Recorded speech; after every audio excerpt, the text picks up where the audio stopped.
Добро утро! Епизод номер 650 на сутрешното предаване за менеджери. Аз съм Пламен Петров, а темата за тази сутрин е негативната е позитивна. Негативната е позитивна. Естествено не става въпрос за негативните проби за вируса, става въпрос за други проби. Малко по-късно ще стане въпрос, но малко контекст за темата. И тя е свързана с това, че последните няколко седмици фокуса ни е изцяло и то по заявка на клиентите, с които работим в момента, за създаване на култура за непрекъснато и качествено даване и получаване на обратна връзка на всички нива в организацията. И действително аз си мисля, че тогава, когато в един екип, в една организация като цяло, хората дават и получават обратна връзка, са добронамерено, възприемате като инструмент за развитие, а не като обвинение, че не са си свършили добре работата, тогава негативната обратна връзка, която получават за себе си, всъщност е позитивна. И конкретен пример за това беше оперативката ни от тази сутрин с моя екип. Тогава, когато седнахме да направим, няма да влизам в детайли на всички точки, които покриваме и как ги покриваме, но ще се фокусирам само върху едно нещо. Една от задачите ни беше да си направим анализ. Миналия петък направихме отворено обучение за менеджери, за ефективна комуникация и мотивация. И едната от точките ни беше да си направим анализ в две посоки. Търговската част и частта, която е свързана с самото провеждане на обучението. И колегите ми изпратиха предварително информация за това, на тях какви са техните размисли, и след това седнахме тази сутрин заедно да дискутираме, да анализираме и да направим някакви промени. Един от колегите ми изпрати буквално такъв имейл с различни точки, които можем да подобрим по отношение на търговската част, по отношение на самия тренинг. Аз мога да ви ги кажа и още сега, просто за да не е голословно и без обаче да прекалявам за детайлите. Първото нещо, което ще подобрим е да фиксираме, да не надвишаваме размера на групата от 12 човека. И това нещо съответно ще бъде имплементирано за 2021 година. Всичките ни групи, които са за отворено обучение, ще бъдат с горна граница от 12 човека. С групата, която направихме миналия петък, преляхме малко капацитета, с всичките позитиви и негативи на това, но си казахме, окей, нека групата да бъде до 12 човека, така че да не стигне времето за повече неща, да влезем в по-голяма дълбочина. Другото нещо, работата в малки групи.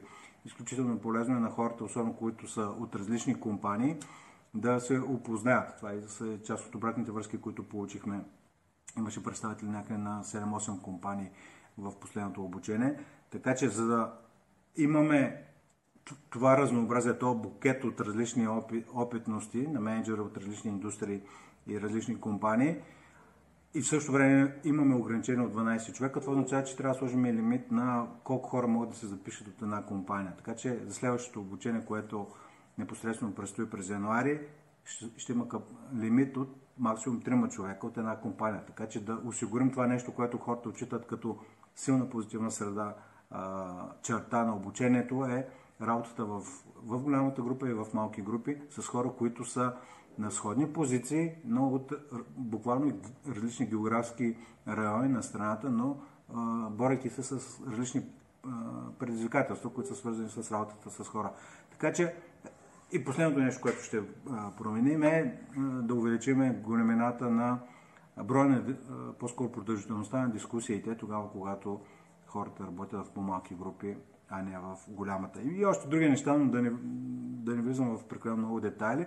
Но ключовото нещо е, и което ми даде повод да направя този епизод, е, че моя колега ми даде такъв, за хората, които слушат, не виждат в YouTube, цяла страница, може да се представите, А4 с неща, които можем да подобриме в търговската и в тренинг частта.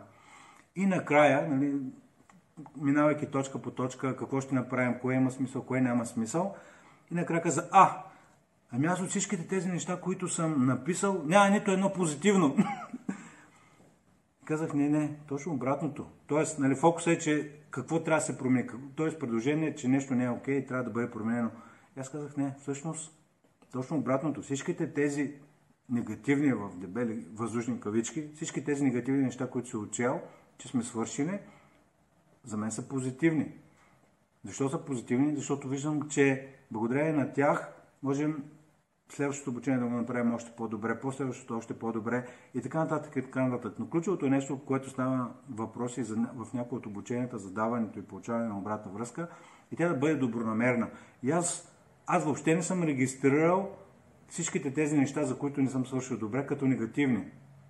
Както и човека, който ми е дава обратната връзка, не ги е регистрирал в съзнанието си като негативни. Чак накрая плеснахме и казахме, то няма нищо не сме учили като позитив. Какво случи добре?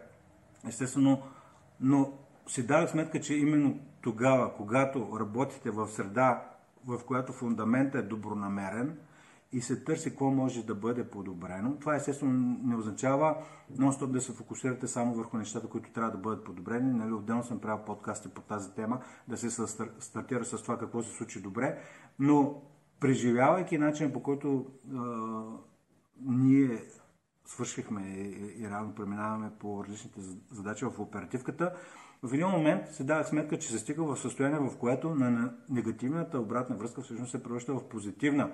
Тогава, когато има добронамерност, когато е навременно, обоснована, има цифри, има предложения, има разсъждения.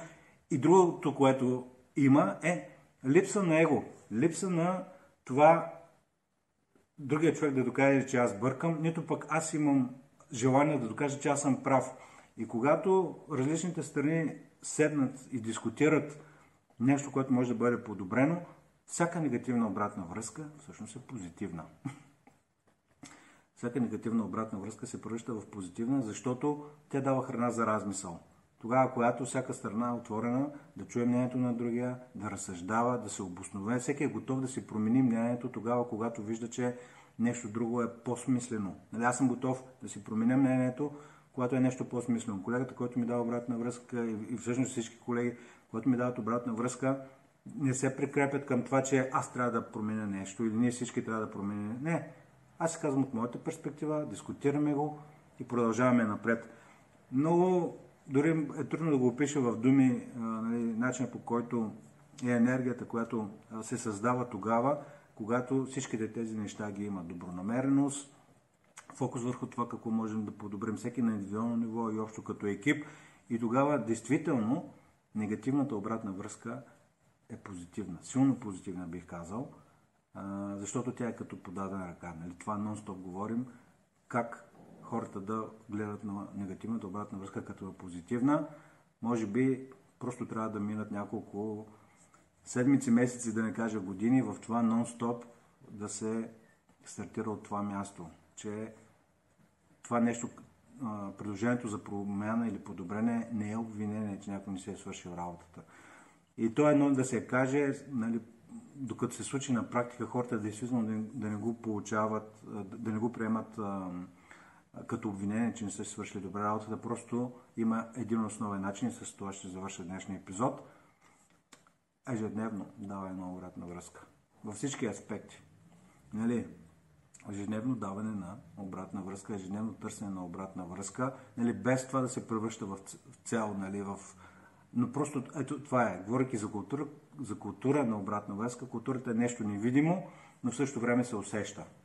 Тоест, дали има култура, в която хората са отворени, търсят истината заедно, или по-скоро има култура, в която се пазят, говорят се зад гърба, не е нещо видимо, но се усеща. Това беше за днес. Каня ви да се замислите коя е първата стъпка, която би ви придвижила напред по тази скала, да превърнете негативната обратна връзка в позитивно оживяване. На първо място за себе си, като ръководител на екипа, но на второ място и за хората около вас. Това беше за днес, епизод 650.